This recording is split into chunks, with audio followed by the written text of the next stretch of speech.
हिंदी साहित्य के अन्य अंगों के समान उपन्यास का विकास अंग्रेजी साहित्य के विकास से हुआ। यूरोप में उपन्यास साहित्य का विकास नोवेल के रूप में हुआ। रोमांटिक कथा के माध्यम से हुआ। रोमांटिक कथा भारतीय व अरबी प्रेमाख्यानकों के माध्यम से विकसित हुई। इस प्रकार भारतीय कथा साहित्य में अपने थोड़े बहुत परिष्करण और परिवर्तन के पश्चात पुनः भारत लौट आए। भारत के उद्योग प्रदेश के अंग्रेजी के संपर्क में पहले आए। उनमें उन उपन्यासों का प्रचार पहले हुआ। इसी कारण बंगला में उपन्यासों की रचना हिंदी से पहले हुई। हिंदी साहित्य के अन्य अंगों के समान उपन्यासों का उद्भव हिंदी साहित्य के आधुनिक काल के भारतेंदु युग में हुआ। हिंदी साहित्य के पूर्व उपन्यास साहित्य बंगला साहित्य से अधिक विकसित हुआ। इसी तरह बंगला की देखा देखी हिंदी में भी उपन्यासों का सूत्रपात हो गया। हिंदी साहित्य में उपन्यास के जो जनक हैं, उपन्यासकार प्रेमचंद ऐसे केंद्र बिंदु हैं जिन्होंने उपन्यास साहित्य की पर्याप्त उन्नति की। उनके दोनों तरफ के उपन्यासों की भिन्न भिन्न रेखाएं दिखाई देने लगी। इनसे पूर्व हिंदी साहित्य में आचार, नीति, उपदेश, सुधार संबंधी उपन्यास लिखे गए या फिर तिलिस्म और अय्यारी के उपन्यास लिखे गए जिनका जनजीवन से कोई संबंध नहीं था। कला व जीवन में संतुलित सामंजस्य उत्पन्न कर अपनी मौलिक, प्रौढ़ और गरिमामयी कृतियों से हिंदी साहित्य को गौरवान्वित किया। वहीं से हिंदी साहित्य में परिवर्तन का कार्य भी किया।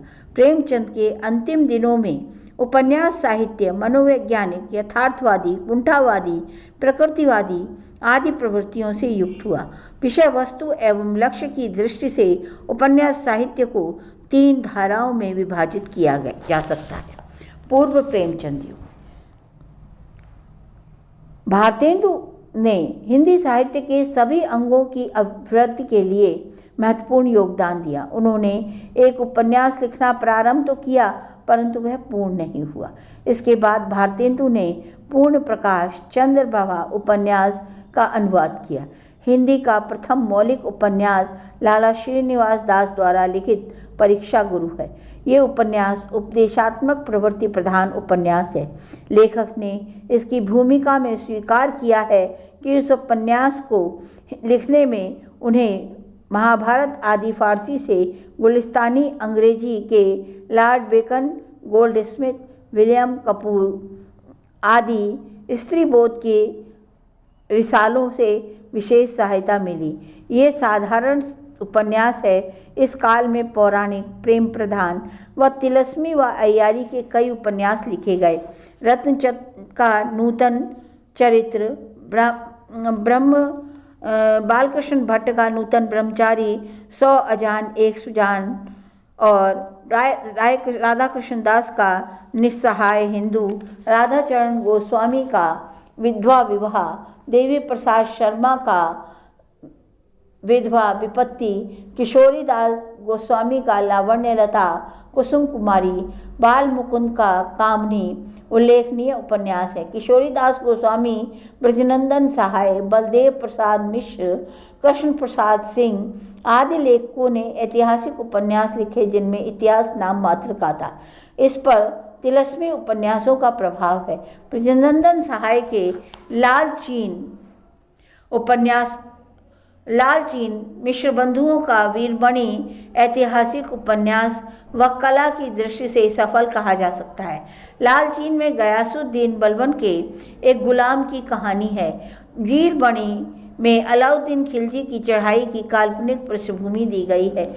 इसके अतिरिक्त किशोरीदास गोस्वामी, जगन्नाथ दास मिश्र, काशी प्रसाद सिंह आदि ने प्रेमाख्यानक उपन्यास लिखे जिनमें प्रेम का रूढ़िबद्ध वर्णन है। इसमें जीवन के किसी मार्मिक पक्ष की उद्घाटन नहीं किया गया है। इन उपन्यासों के अतिरिक्त इस काल में बंगला के उपन्यासों के हिंदी में अनुवाद का कार्य भी चलता रहा। स्वयं भारतेंदु जी ने भी एक उपन्यास का अनुवाद भी किया था।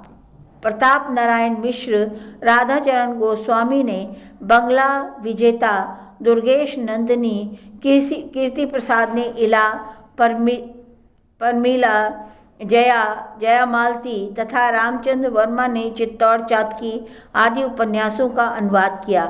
जहां बंगला के उपन्यासकारों में बंकिम चंद्र चट्टोपाध्याय, राखालदास, शरद चंद्र, रविन्द्रनाथ ठाकुर जैसे उपन्यासकारों की कृतियों का अनुवाद हुआ, वहीं मराठी, अंग्रेजी, गुजराती, उर्दू के उपन्यासों का भी अनुवाद हुआ। प्रेमचंद के पूर्व मौलिक उपन्यासों की अपेक्षा अनुदित उपन्यासों की अधिकता रही तथा स्तर भी ऊंचा रहा। इस काल के लेखकों में देवकीनंदन खत्री, गोपाल दास गहमरी तथा किशोरी लाल गोस्वामी के नाम उल्लेखनीय हैं। खत्री और गहमरी के अय्यारी के उपन्यासों ने हिंदी जगत में धूम मचा दी। इन्हीं के अनुकरण पर देवी प्रसाद शर्मा, जगन्नाथ प्रसाद चतुर्वेदी आदि लेखकों ने जासूसी उपन्यासों का तांता बांध दिया। खत्री जी ने चंद्रकांता और चंद्रकांता संतति इतने लोकप्रिय उपन्यास हुए कि हिंदी भाषियों जो हिंदी भाषी नहीं थे उन्हें भी हिंदी सीखनी पड़ी केवल उपन्यास पढ़ने के लिए। भले ही खत्री जी के उपन्यासों का कोई कलात्मक महत्व ना हो, परंतु उनकी ऐतिहासिक महत्व अक्षुण्ण है। गहमरी जी ने 5 दर्जन से ज़्यादा उपन्यास लिखे, जिनका आधार अंग्रेजी के उपन्यास थे।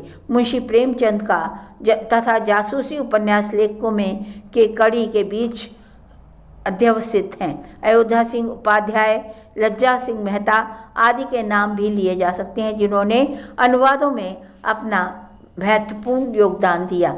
विषय और शैली विवेचन। इस काल के में ऐतिहासिक, तिलिस्म व प्रेम प्रधान उपन्यास लिखे गए। प्रेमाख्यानक उपन्यासों में ये अंतर विश्लेषण का अभाव है। इन उपन्यासों का प्रेम रीति श्रृंखला से ऊपर नहीं आ सका। सामाजिक उपन्यासों में नैतिक शिक्षा, सामाजिक सुधार, आदर्श व पश्चिमी सत्ता के कटु आलोचना है। इस युग के उपन्यासिक मौलिकता का अभाव है। तिलिस्मी उपन्यासों में मनोरंजन की प्रधानता है, उनका जनजीवन के साथ कोई सरोकार नहीं है। तिलिस्मी उपन्यास अत्यंत अस्वाभाविकता व अत्यंत अमानवीयता है। औपन्यासिक नामधारी केवल उपन्यास हैं। इस काल के उपन्यासों का स्तर इस काल के मौलिक उपन्यासों से ऊंचा है। प्रेमचंद ने इस काल में ऐसा कोई कृति नहीं दी जो साहित्य की स्थायी संपत्ति बनने के योग्य हो। इन उपन्यासों में वर्णनात्मकता, आत्मकथात्मक, संभावनात्मक 3 प्रकार की शैलियों का प्रयोग हुआ। भाषा के 3 रूप अपनाए गए: संस्कृत मिश्रित हिंदी, उर्दू मिश्रित हिंदी, सरल भाषा। संक्षेप में कह सकते हैं कि इस काल के उपन्यासों में जीवन की आलोचना व गंभीर दृष्टि का अभाव है। प्रेमचंद युग। उपन्यास सम्राट प्रेमचंद के पदार्पण से उपन्यास साहित्य की रिक्तता की पूर्ति सही उपन्यास व युग प्रवर्तक हैं। ये उपन्यास का युग प्रवर्तक हैं। उपन्यासों में सामान्य जन को वाणी मिली और उपन्यास जो अमानवीयता और अकाल्पनिक तथ्यों से भरपूर था, वह जमीन से जुड़ गया और कला मनोरंजन से खिलवाड़ न रहकर जीवन के मर्म को उद्घाटित करने वाला बना। इनके उपन्यासों में विशाल जनजीवन का, विशेषता भारत के किसान व मध्यम वर्गीय जीवन के अनेक मुखी समस्याओं का कलात्मक रूप से चित्रण हुआ।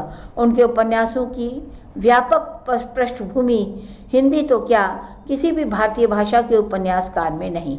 उनके उपन्यास भारतीय राष्ट्रीय आंदोलनों के सटीक वाणी हैं और तत्कालीन उत्तरी भारत के उदात्त, अनुदात्त, वायु, शुद्ध, शूद्र तथा सुंदर, अच्छे बुरे सब पहलुओं पर राजा से लेकर रंग तथा सभी पात्रों को लिया है। ऐसा लगता है कि जैसे हम स्वयं उनके औपन्यासिक जगत में विचरण कर रहे हैं। इस प्रकार कथोपकथन, शैली, वातावरण, उद्देश्य आदि औपन्यासिक तत्व उसमें कलात्मक रूप से विकसित दृष्टिगोचर होते हैं। आचार्य हजारी प्रसाद द्विवेदी मानवतावादी कलाकार प्रेमचंद के महत्व को इन शब्दों में व्यक्त करते हैं। प्रेमचंद शताब्दियों से पददलित, उपेक्षित, अपमानित कृषकों की आवाज़ थे। पर्दे में कैद,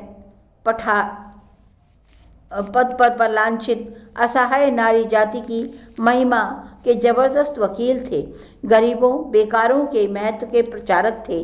अगर आप उत्तर भारत की समस्त जनता के आचार विचार, रहन सहन, भाषा, भाव, आशा, आकांक्षा, सुख दुख, सूझबूझ जानना चाहते हैं तो प्रेमचंद से परिचायक दूसरा कोई नहीं मिल सकता। झोंपड़ी से लेकर महल तक, खुमचे वाले से लेकर गांव के किसान तक, किसान से लेकर शहर की जनता तक, इतने कौशल से कोई भी परिभाषित नहीं कर सकता। प्रेमचंद ने 2 प्रकार के उपन्यास लिखे हैं, राजनीतिक और सामाजिक। इनके समग्र रूप से भारतीय जीवन की बहुमुखी समस्याएं इनके उपन्यासों में चित्रित हुई हैं।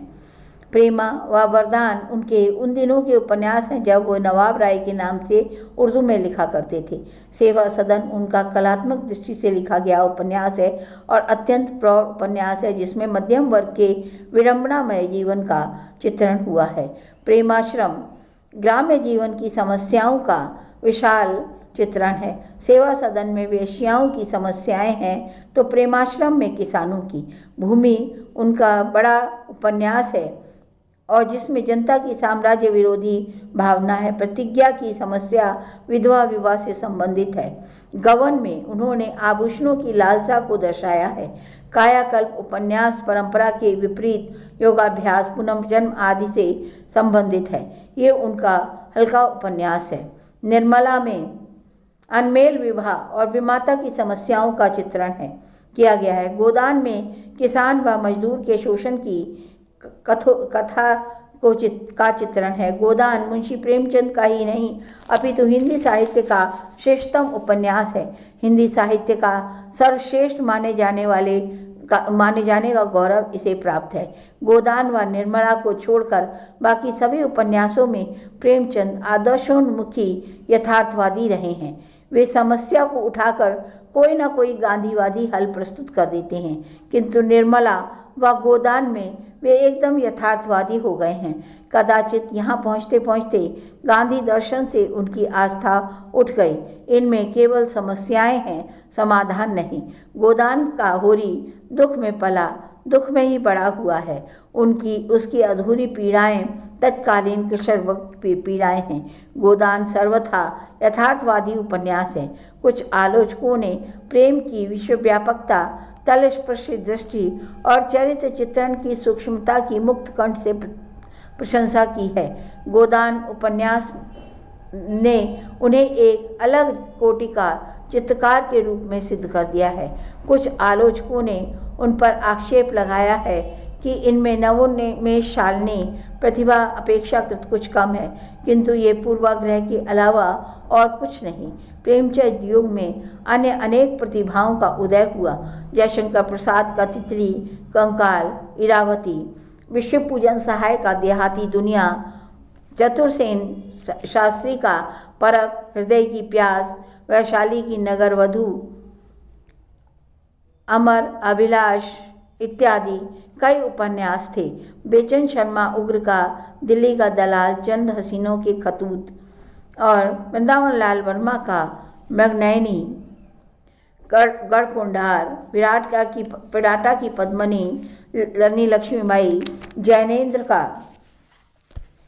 परख, सुनीता, कल्याणी, इलाचंद जोशी का सन्यासी आदि अनेक उपन्यास हुए।